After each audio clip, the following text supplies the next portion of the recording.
Welcome to AI for Visual Effects. I'm Doug Hogan. In this video, I want to walk you through a powerful workflow for doing automated face swaps inside of ComfyUI. This setup uses a combination of Florence 2 for object detection, SAM 2 for segmentation, and QWEN video for temporal generation. The goal here is to take an input video, isolate the head, and replace it with a new identity while preserving motion, lighting, and performance. We start by bringing in our source footage. This gets decoded into individual frames, along with useful metadata like resolution, frame count, and frame rate. At the same time, we load the core models needed for the workflow. That includes the QWEN video model, the VAE, clip vision, and the detection tools used for masking and motion analysis. Next, we generate a mask of the head. We use Florence 2 to identify the region we want to swap. In this case, we're targeting the head. That bounding box then gets passed into SAM 2, which creates a more accurate segmentation mask for the area we want to replace. After that, we refine the mask. One of the most important controls here is the grow mask expand value.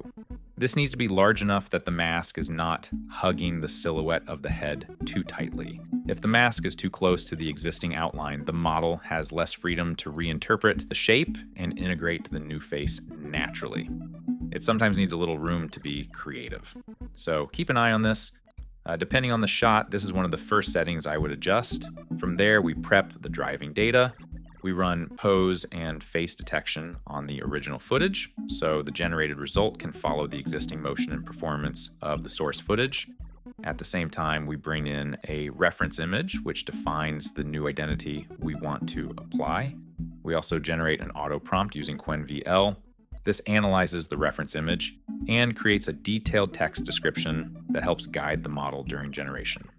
That means the workflow is not just copying pixels, it's also building a better semantic understanding of what the replacement person should look like. So just review the prompt and then copy and paste it directly into QWEN video text encode cached node.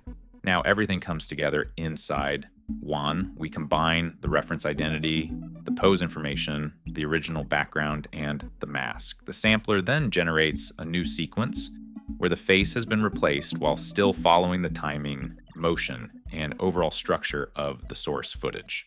Once sampling is complete, we decode the latent result back into image frames and reassemble those into a final video.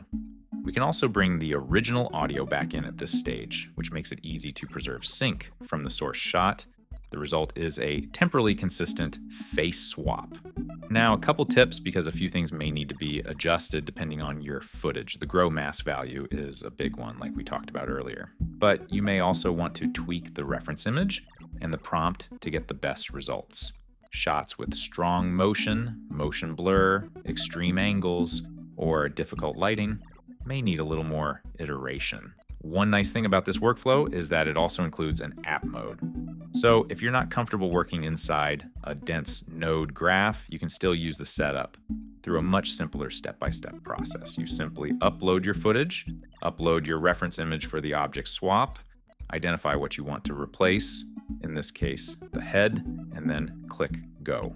That makes this much more approachable for artists who want the result without needing to manage every node manually.